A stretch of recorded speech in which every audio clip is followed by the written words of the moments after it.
Abasirikare bakoze kudeta muri Mali batangije iminsi 3 y'ibiganiro mu gihugu n'amashyaka ya politiki, ingaga n'imiryango itegamiye kuri leta mu gihe babazwa ibibazo imbere mu gihugu, ari nako bugarijwe n'igitutu gituruka hanze bishingiye ku migambi yo gusubiza igihugu ku buyobozi bwa gisivili.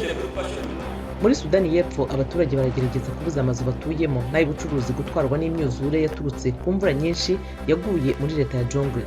Iyo myuzure yahitanye abantu byibura 102, ikura mu byabo abandi babarirwa mu 135.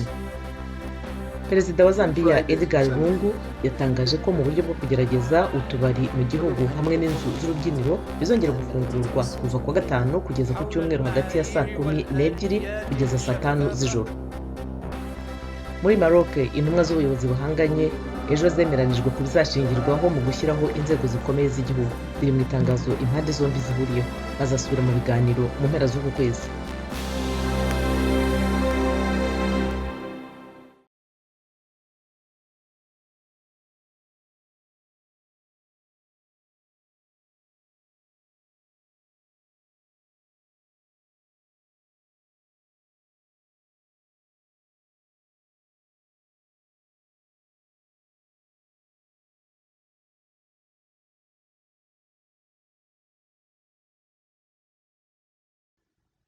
Naho igihugu cya Ethiopia uyu munsi kuwa Gatanu kizihije imyaka 2013, imyaka 7 nyuma yizwe kuri kalendari isanzwe.